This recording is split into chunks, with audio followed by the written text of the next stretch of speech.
tudo bem? Bem-vindos e bem-vindas. E hoje nesse vídeo eu vou falar para vocês sobre a filosofia contemporânea. Vocês sabem que na história a gente tem 4 grandes períodos: a história antiga, a história medieval, a história moderna e a história contemporânea. Para efeito didático, para a gente entender, organizar melhor a história, então sempre se pensou em dividir a história nesses períodos. Acontecimentos marcantes marcam, às vezes, a passagem de um período para o outro. E nesse caso, do período contemporâneo, é comumente aceito, pelo menos no mundo ocidental, é o evento da Revolução Francesa.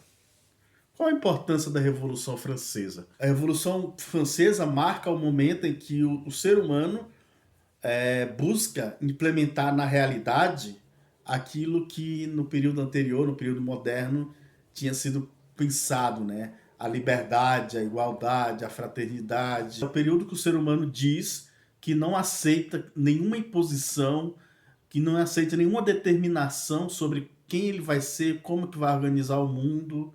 É um momento que o ser humano diz: eu sou livre, eu não sou como os animais determinado pela natureza. Eu também não aceito nenhuma determinação, uma pré-determinação vindo, né, de forças transcendentes, mas eu, ser humano livre e consciente e autônomo, né, de posse das minhas razões, eu tomo minhas decisões, eu faço minhas escolhas, o mundo vai ser construído como nós escolhemos e nós determinamos as coisas que acontecem no mundo, para o bem ou para o mal. E a filosofia precisava romper com a metafísica clássica. O que é isso? Do grego, a palavra metafísica quer dizer tudo aquilo que está para além dessa realidade, para além desse mundo. E a filosofia clássica se referiu à metafísica para dizer aquelas coisas, objetos, ideias, seres que eram reais, porém não estavam aqui presentes, não eram físicos, né? Nem era sentido. Aquelas coisas que existem, mas porém só podiam ser pensadas. O mundo contemporâneo começa dizendo isso. A gente tem que parar de ficar olhando para o além e olhar para aqui, né? Como que a gente faz isso? E como que esse paradigma mudou um pouco a história da filosofia?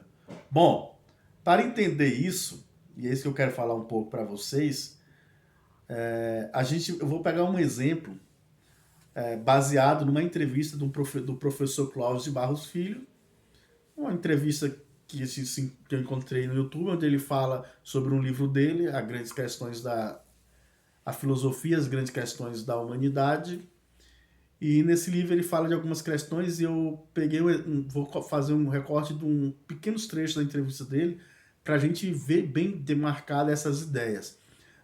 Nesses recortes, ele fala sobre a liberdade, no outro ele fala sobre a felicidade. Quando ele fala sobre liberdade e felicidade, ele mostra bem vamos dizer assim, as duas ideias que existem. Uma que vem da metafísica clássica e a outra que começa a ser pensada no mundo contemporâneo.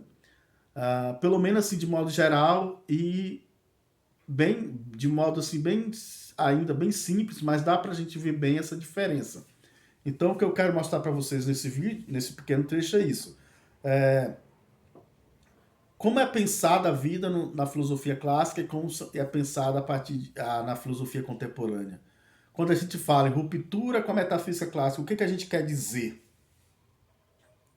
Então vamos olhar esse vídeo e depois a gente volta para fazer alguns comentários.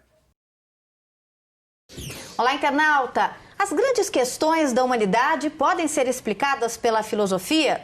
Segundo o professor Clóvis de Barros Filho, sim. Ele lançou um livro exatamente com esse título. A filosofia explica as grandes questões da humanidade e está aqui com a gente hoje para conversar sobre o livro. Obrigada, professor, por aceitar nosso convite. Quais são essas grandes questões da humanidade? Olha, acho que a primeira grande questão que nunca teve tão presente entre nós é a questão ética, por excelência. Como devemos agir no sentido de não prejudicar muito a convivência do grupo ao qual pertencemos. Então, eu diria que a ética é a primeira grande questão. Correlata a essa é a questão da liberdade. Afinal de contas, a ética é sempre uma escolha de como queremos conviver. Portanto, ela pressupõe uma liberdade de escolha. Então, a liberdade é um segundo tema importantíssimo. Seremos realmente livres? Será que a liberdade não é só uma ilusão? Por exemplo, se você for comparar a nossa cidade de São Paulo a um formigueiro, as formigas também convivem com muita intensidade. Só que um formigueiro é rigorosamente idêntico desde que formigas existem, porque a formiga não tem liberdade para se organizar diferentemente.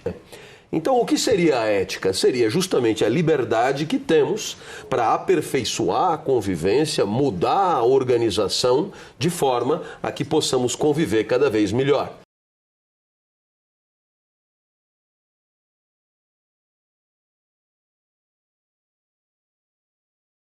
E quando a gente fala de grandes questões de humanidade, claro que a gente tem uma das grandes questões que é a busca da felicidade, né? Isso. Essa é uma busca que é igual para todo mundo? E como que é chegar à felicidade? Porque a felicidade para mim, com certeza, pode não ser felicidade para você, né? Como que é essa busca da felicidade? Pois o termo felicidade é um termo meio amplo e, como todo termo muito amplo, ele é impreciso, não é? Muitas vezes se imagina que a felicidade possa ser um estado permanente de espírito, onde todo tipo de contrariedade e tristeza é ausente. Ora, essa definição é uma definição que aponta para uma impossibilidade. A tristeza mora ao lado.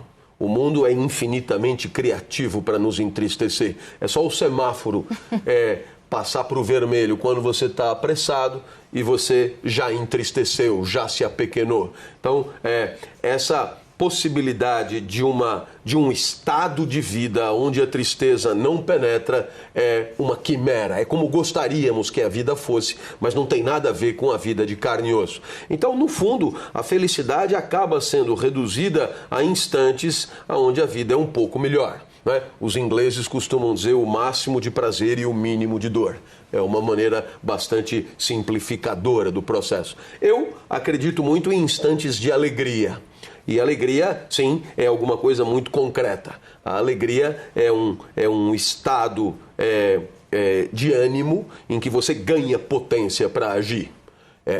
Então, é claro, se você é afetado de alegria, a vida é boa. Por quê? Porque você acaba de ficar mais energizado para encarar os problemas, etc, etc. Então, existem mundos que são alegradores e por isso nós procuramos esses mundos que nós supomos vão nos alegrar. Mas é claro, como a gente não controla quase nada do que acontece conosco, a tristeza acaba se impondo de maneira fragorosa e impiedosa. Portanto, a busca da felicidade é um tema de literatura, um tema de ficção, um tema de ilusão, mas que não combina muito com a vida de carne e osso. Vocês viram aí esses pequenos trechos da entrevista do Clóvis e vamos olhar bem. No primeiro, ele fala um pouco sobre a questão da liberdade, que é uma questão ética. Então ele está dizendo o seguinte, olha, nós seres humanos não somos como os animais que organizamos a nossa vida, a nossa história a partir de uma coisa externa. Que coisa externa é essa? A lei da natureza. Uma coisa interna seria a minha autonomia, a minha escolha própria, a minha vontade. Externa é quando eu faço algo que não dependeu da minha vontade nem da minha escolha. Eu fiz porque uma força me obrigou. Essa força é a lei da natureza. Então, quando os animais agem baseado no instinto, o animal não escolhe, ele apenas age instintivamente. Nós, seres humanos, apesar de que somos parte da natureza e que a natureza nos dispõe certas coisas, a gente pode sempre escolher decidir. E a gente pode organizar a sociedade. Então nós somos livres, totalmente livres, podemos fazer a escolha que queremos. E o resultado dessas escolhas a gente vai colher, seja para o bem ou seja para o mal. Não existe nenhuma força que vai nos orientar nesse mundo. É só a gente. Então essa é a ideia um pouco de liberdade que está aí por trás dessa resposta do Clóvis de Barros Filho. O outro tema é o tema da felicidade.